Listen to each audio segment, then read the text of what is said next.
Live from Television City in Hollywood. This is the Edsel. This is the Edsel.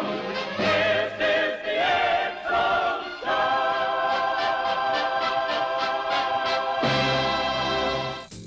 Show. It was an hour-long special that showcased the talent of some of the biggest singers of the era.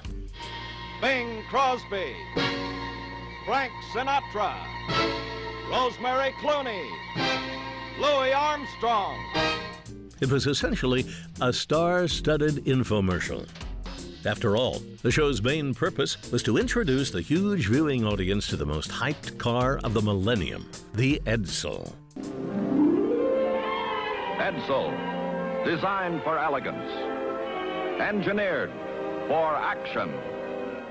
After a couple of songs, host Bing Crosby revealed the biggest star of the night, the car.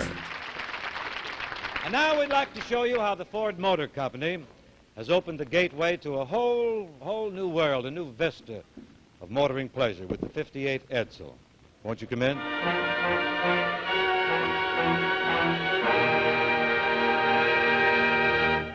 This is the Edsel. Ford Motor Company launched the Edsel weeks earlier, on E-Day as it was called, at a cost of $250 million. The plan was for it to be the mid-priced car that would compete against General Motors. The Edsel story is a great story. It will become an important part of automobile industry history.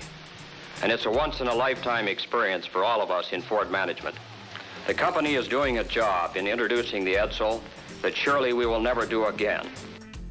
While the CBS Live special, which took over Ed Sullivan's highly coveted time spot and featured the smooth tones of Old Blue Eyes, the amazing jazz sounds of Ambassador Satch, George Clooney's aunt, called it a love triangle and even some dancing and tap.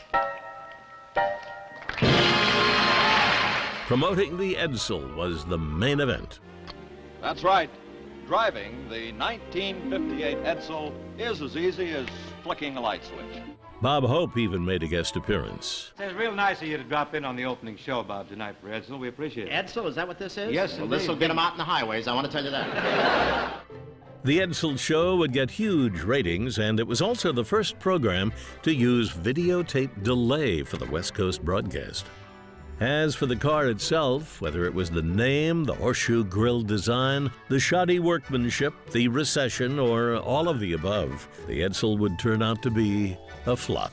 Later, Rosemary Clooney would say that when she left CBS to drive off in the Edsel Ford had given her, she opened the car door and the handle came off. She said she turned to Henry Ford Jr., holding the handle out to him, and said, "About your car." On November 19th, 1959, the Edsel was discontinued, but the Edsel Show lives on in the annals of television history.